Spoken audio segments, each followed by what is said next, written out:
爬山的过程是不断的和天地能量交互的过程。在登山的过程中，体力下降，到后面每一步都是对极限的挑战，而虚空中有无尽的能量来匹配给每一个不同信念的人。假如我们体内有一块电池，你觉得这块电池要多大才能够我们爬山爬上一整天呢？甚至更多的时间？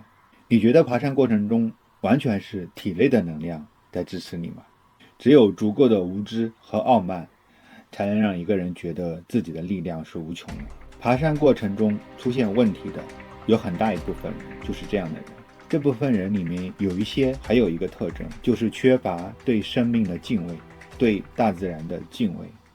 如今科技这么发达，电子狗人形机器人都已经上市了，给他们用最好的电池充满电，让他们去爬山，你觉得他们能爬多久？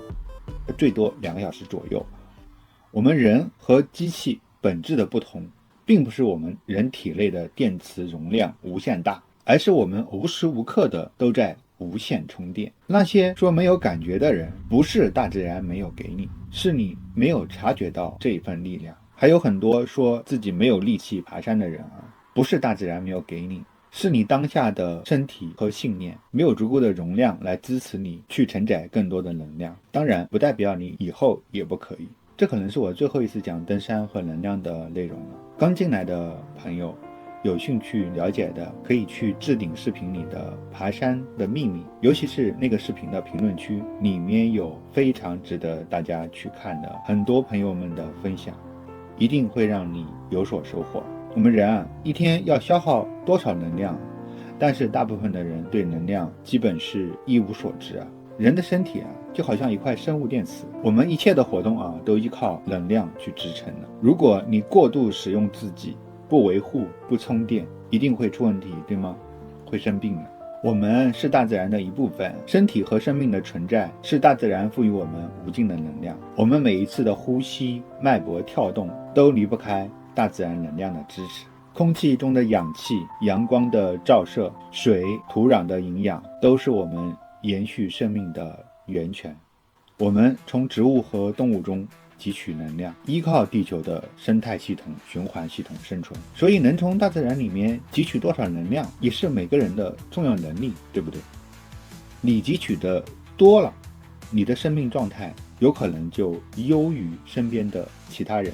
就好像一片森林，总是有一些长得更粗壮、更高大的树木，它能吸收更多的阳光、雨水。花草树木生长的驱动力也是在争相的获取能量。通过爬山能快速提升我们的 ATP 转换能力，让我们拥有更高的摄氧量、更强的乳酸清除能力，优化我们的心脏功能和脂肪与糖原的储存能力。我们前面说了，如果你是去爬一些特别的山，如果你是一个有灵性的人，可能你会获得源源不断的能量和动力。这样的人很少在登山过程中因为缺乏能量而退下来。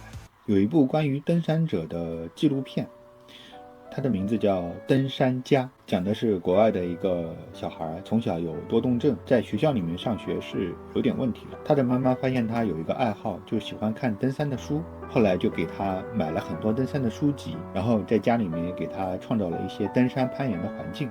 后来这个孩子长大了以后，10几20岁左右，创造了很多我们人类难以做到的空前的成绩。